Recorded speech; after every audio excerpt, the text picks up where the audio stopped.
अस्सलाम वालेकुम once again. कैसे हैं आप लोग? खैर खैरियत से? आप सबको मैंने पहले भी कहीं देखा है। Yes sir. कहाँ देखा है? मुझे वो कमरा याद नहीं आ रहा, मैंने जहाँ आपको देखा है वो सब्जेक्ट याद नहीं आ रहा। कौन सा पेपर था? बिजनेस का पेपर था, जहाँ पे हम लोगों ने पहले बातें की थी। और अब हम लोग आज शुरू करने वाले हैं इकनॉमिक्स की साइड। मगर उस वक़्त जब आप लोग आए थे मेरे पास बिजनेस के टाइम पे, तो आप लोग सहमे सहमे से थे, डरे डरे से थे, परेशान परेशान से थे कि पता नहीं क्या होगा, हमें कुछ समझ आएगी कि नहीं आएगी, चीज़ें बेहतर होंगी कि नहीं होंगी, हम लोग इसको बर्दाश्त भी कर पाएंगे कि नहीं कर पाएंगे, ऐसा ही है। बट अब आफ्टर सम मंथ्स हालात बदल गए हैं, चीज़ें बदल गई हैं। अब आप सुबह जल्दी उठ भी जाते हैं, 8 बजे तक क्लास में आ भी जाते हैं। देखें भी 2 हज़ार चलते हुए आ रहे हैं क्लास में, बंदा थोड़ा जल्दी उठ जाता है। तो अब चीज़ें थोड़ी सी चेंज हो गई हैं। पहले आप लोग ज़रा रिज़र्व थे, अब आप ज़्यादा फ्रैंक हो गए हैं। पहले आप लोग मासूम थे, अब आप लोग शैतान हो गए हैं। तो चीज़ें बदलती हैं ओवर द टाइम। एक टाइम ऐसा आता है कि जब इंसान बदल रहा होता है, इवॉल्व हो रहा होता है। ना सिर्फ इंसान बल्कि पेपर भी। पेपर की एवोल्यूशन की बात करूं तो आपका ये पेपर पहले एक 100 मार्क्स का पेपर होता था पुराने गए वक्तों में, जब इसका नाम PRC 3 होता था। हैं? अभी भी तो PRC 3। फ़र्क क्या है? पहले ये सिर्फ इकनॉमिक्स का पेपर होता था, उसका नाम था प्रिंसिपल ऑफ इकनॉमिक्स। 100 नंबर का पेपर होता था, जिसकी आखिरी अटैम्प्ट पता कब गुजरी है? ये जो अभी नवंबर की अटैम्प्ट गुजरी। और न्यू स्कीम 2025 एप्लीकेबल हो रही है जनवरी में, जनवरी 16 आई गेस। और उसके फौरी बाद जो अटैम्प्ट आ रही है उसमें ये पेपर कंबाइंड है। तो चूँकि पेपर कंबाइंड आना है, तो हम लोगों ने प्रिपरेशन भी उसकी कंबाइंड ही करनी थी। अच्छा, अब कंबाइंड से क्या मुराद? अक्सर बच्चे ना कंफ्यूज हो जाते हैं, वो कहते हैं कि बिजनेस और इकोनॉमिक्स मर्ज हो गए हैं। ऐसा नहीं है। आपने अगर ICAP की बुक देखी हो तो वहाँ पे आपको 2 वॉल्यूम्स मिलते हैं। देखिए किसी ने? खोल कर देखिए किसी ने? ICAP के आप जाए ना पोर्टल पे, तो आपको एक नहीं, दो नहीं, तीन नहीं, 4 किताबें हैं वहाँ पे पढ़ी हुई। 4 किताबें कैसी? एक है सोर्स बुक।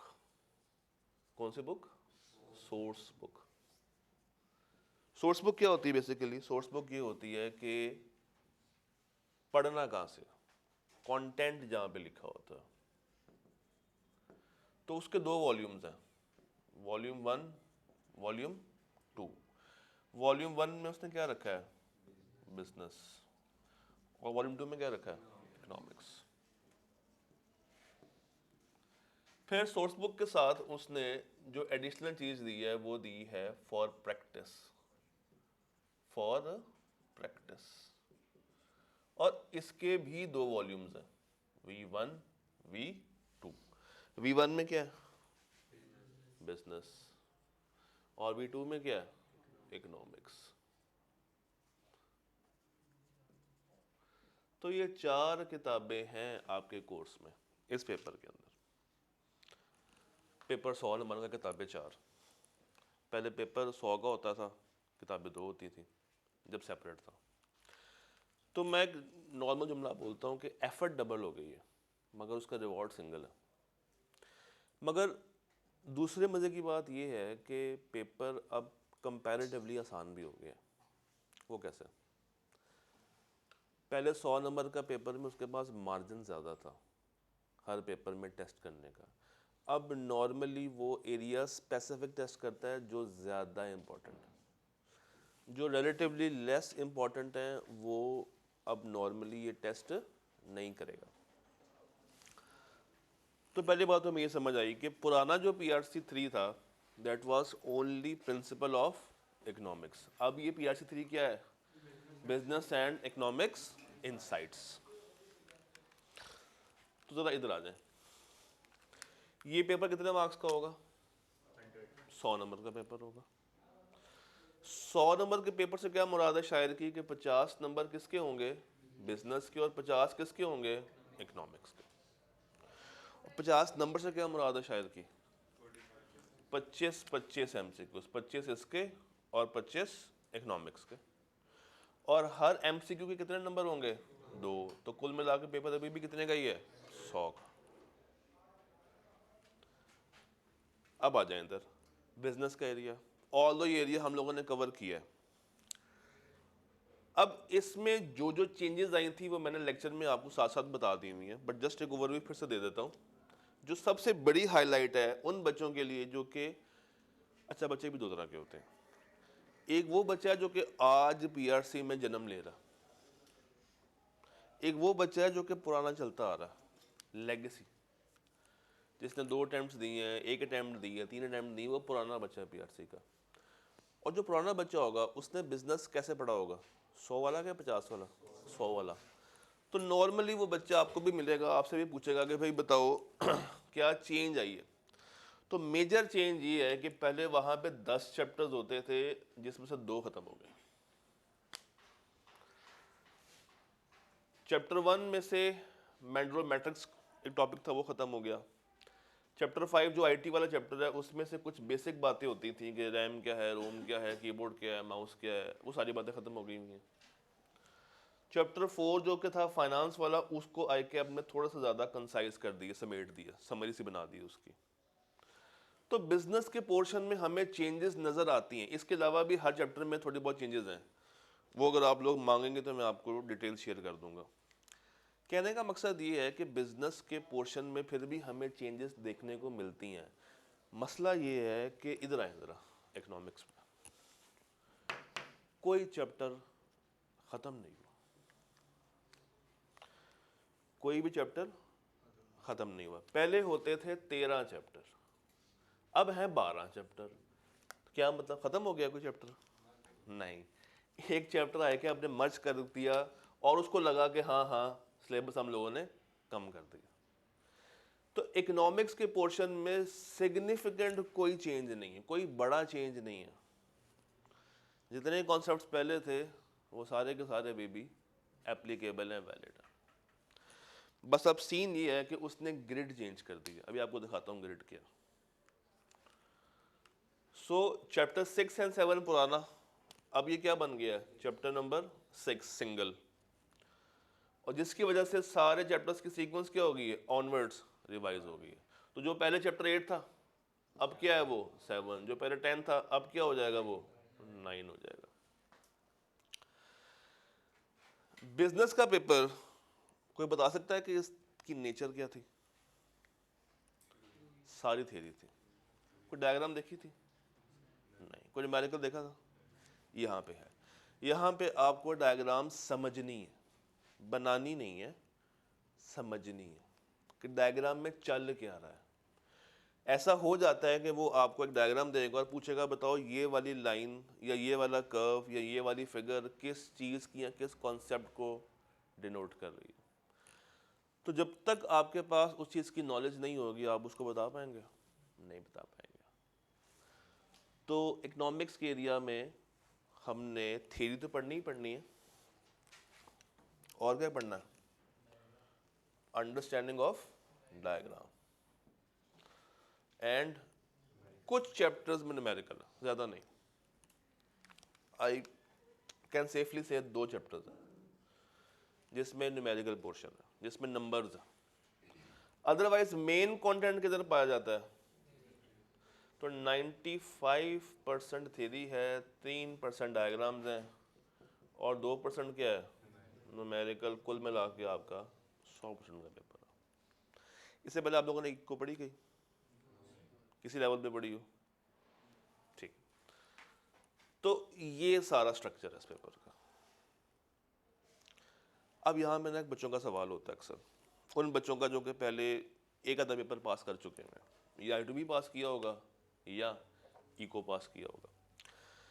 वो बच्चा ये कहता है कि सर एक बात बताएं, हमने तो 100 नंबर का पेपर एक पास किया हुआ है, एक रहता था, अब जब मैं एग्ज़ाम में जाऊंगा तो मेरा पेपर 50 नंबर का होगा कि 100 नंबर का होगा? आप लोग बताएं क्या होना चाहिए? 50 का। एक बच्चा जो कि पहले I2B BRC 5 पुराना पास कर चुका है, उसका रहता क्या है? इकोनॉमिक्स। नए पेपर में उसका क्या रहता है? And vice versa. उसने इको पास किया हुआ है, PRC 3 पुराना, तो अब उसका क्या रहता है? बिजनेस का पोर्शन रहता है। तो अब बच्चे की क्वेरी ये होती है कि सर हुन मैं की करा, मेरे साथ क्या होगा? तो चूंकि उसने 1/2 ऑफ पेपर पास किया हुआ है, तो अब उसको रिमेनिंग हाफ पास करना। मैं एक दफ़ा बात रिपीट करूंगा, हमने कोई भी ऐसा चैप्टर नहीं पढ़ना जिसमें बिजनेस और इकोनॉमिक्स मिक्स हो रहे हो। आप यूँ समझें कि एक टिकट में 2 मज़े ले रहे हैं। बिजनेस के चैप्टर्स अलग थे, इकोनॉमिक्स के चैप्टर अलग हैं। कोई भी MCQ ऐसा नहीं आएगा जिसमें दोनों वॉल्यूम्स की बातें कंबाइन होकर पूछी जाएंगी। तो अगर उसने बिजनेस का पोर्शन पास कर रखा है तो इकोनॉमिक्स का 50 नंबर वाला पेपर वो देगा। How many marks? 50। और अगर इको पास हो तो फिर I2B कितने मार्क्स का देगा? 50 नंबर का देगा बिजनेस का पोर्शन। तो 50 में से कितने नंबर हासिल करने होंगे? 25 हासिल करने होंगे। अब एक और सवाल बच्चे का आता है। बच्चा पूछता है कि सर ये पेपर मेरे लिए अलग बन के आएगा या उसी पेपर में से मैंने रिमेनिंग पोर्शन सॉल्व करना होगा? तो आप लोग क्या कहते हैं? सेपरेट बनना चाहिए या कि वही पेपर यूज़ करें? वही पेपर यूज़ होगा। मगर हमें कैसे पता चलेगा कि बिजनेस के MCQs कौन से हैं और इको के MCQs कौन से हैं? सेक्शन बने होंगे। जैसे यहाँ पे है ना, वॉल्यूम 1 वॉल्यूम 2, कहाँ गया ये? वॉल्यूम 1 और वॉल्यूम 2, तो वहाँ पे सेक्शन A सेक्शन B होगा। सेक्शन A होगा किसका? बिजनेस का। इसमें कितने MCQs होंगे? 25। और सेक्शन B किसका होगा? जिसमें कितने MCQs होंगे? 25। तो उसने 25 या 25 में से 12.5 हासिल करने हैं। तो 50 में से कितने हासिल करने होंगे फिर? 25, तो पास हो जाएगा। अब एक और सवाल, उन बच्चों का जो कि आप जैसे हैं, ये कौन से बच्चे हैं बोला? नहीं, जिन्होंने ये पेपर फर्स्ट टाइम लाइफ में अटेम्प्ट करना है, उनको नहीं परवाह कि माजी में क्या होता था। असल में मैंने आपको ये माजी वाली बातें क्यों बताई हैं? क्योंकि आप ट्रांजिशन फेज में, आप उस टाइम पे आ रहे हैं जब नई स्कीम आई भी नहीं है और पुरानी स्कीम अभी तक ख़त्म भी नहीं हुई, तो आप ट्रांजिशन में फंसे हुए हैं। आपको ये सारी बातें बताना ज़रूरी है। आपके बाद जो बैच आएगा उसको ये कोई पुरानी बात बताई नहीं जाएगी। वो बच्चा जो कि 100 नंबर का पेपर देने के लिए जाएगा ICAB में, सवाल ये आता है उस बच्चे का कि सर क्या हमने दोनों पोर्शन अटेम्प्ट करने हैं? यस। क्या हमने दोनों पोर्शन में पास होना है? नो। ज़रूरी नहीं है, ज़रूरी नहीं है। क्या मतलब? 50 में से बिजनेस में आपके 5 MCQs ठीक हुए, तो कितने नंबर आए? 10। मगर इकोनॉमिक्स का जो पोर्शन था, जो उसका सेक्शन था, वो तूफानी हो गया, वहाँ पे आपके 48 मार्क्स बन रहे हैं। तो एग्रीगेट कितना बन रहा है? 58। 58 कैसे बना? 10 प्लस 48। तो आप लोगों ने एग्रीगेट पास होना है। इंडिविजुअल पासिंग का कोई क्राइटेरिया नहीं है। ऐसा नहीं होगा कि आपका बिजनेस का पोर्शन पास है, इको वाला सेक्शन फेल हो गया तो पेपर फेल हो जाएगा ना, ऐसा कोई चक्कर नहीं है। तो आपने एग्रीगेट नंबर लेने हैं। आपको दोनों में से जो सा एरिया अच्छा आता है, अगर आप उसमें अच्छा परफॉर्म कर जाते हैं और दूसरे में हल्का भी अगर परफॉर्म कर रहे हैं तो आपके पास होने के चांसेस हैं, और ये काफ़ी अच्छी बात है। यहाँ तक क्लियर है? पक्की गल? तो इतना ज़रा वापस, what if someone pass old I2B और economics, he or she has to attempt remaining 50 number and कितने हासिल करने हैं 25। फिर अगला सवाल जो बच्चों का होता है, क्या मशीन अलाउ है? इसका जो डायरेक्ट आंसर है जो माइका भी देता है, ऑल्दो इसमें कुछ न्यूमेरिकल का पार्ट है, मगर आईकैप कहता है कि बच्चा इतना बड़ा हो गया है कि अब वो प्लस माइनस खुद कर सकता है, उसको मल्टीप्लाई डिवाइड करना आता होगा, नहीं आता? आईकैप को लगता है कि बच्चा 1/0.01 की वैल्यू निकाल सकता है खुद ही। क्या आती वैल्यू? हाँ, पता नहीं, 100, कोई 10 भी कह रहा है, कोई 500 भी कह रहा है। आईकैप को लगता है कि बच्चा 2/4 की वैल्यू भी निकाल सकता है। इसकी वैल्यू क्या आती है?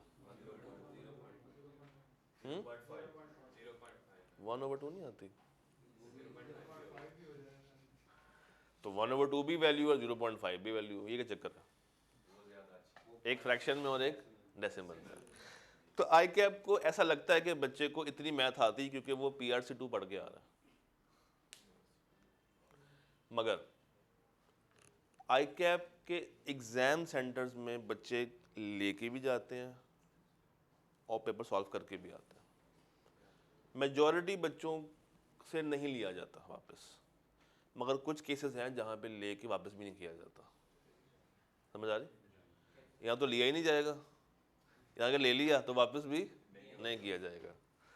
तो ये रिस्क पे है, लेके जाना चाहे ले जाएं, मुझे मसला नहीं है, मगर अपनी प्रिपरेशन वैसे कीजिएगा जैसे ये अलाउ बिल्कुल भी नहीं है, तब जाके आप एग्जाम सेंटर में परेशान नहीं होंगे। डन यहाँ तक?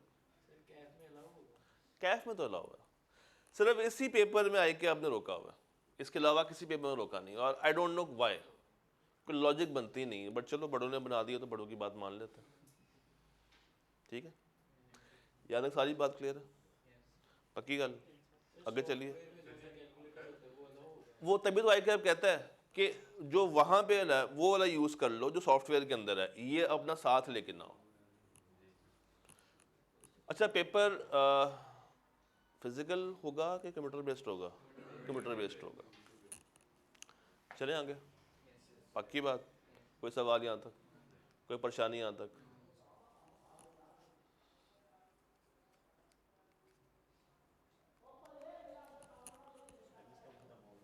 सिलेबस कब खत्म होगा? जनवरी के दूसरे हफ्ते में। पेपर कब है? तीसरे हफ्ते में। तो जो बीच वाला गैप होगा उसमें क्या करेंगे? टेस्टिंग करेंगे। अब आ जाए मेन थीम पे। मेन थीम क्या है? इकोनॉमिक्स के पोर्शन की ओरिएंटेशन। जितनी बातें पहले की हैं वो सारी जेनेरिक ओरिएंटेशन थी, उसमें हमने सब्जेक्ट वाली कोई बात नहीं की। अब हम क्या करने जा रहे हैं? सब्जेक्ट से रिलेटेड बात करने जा रहे हैं, मगर दूसरे लेक्चर में। क्या मतलब? कल बात करेंगे? नहीं, अभी बात करेंगे, मगर ये लेक्चर एक दफ़ा बंद होगा और फिर से स्टार्ट होगा। ठीक है जी, तो मिलते हैं नेक्स्ट वीडियो में।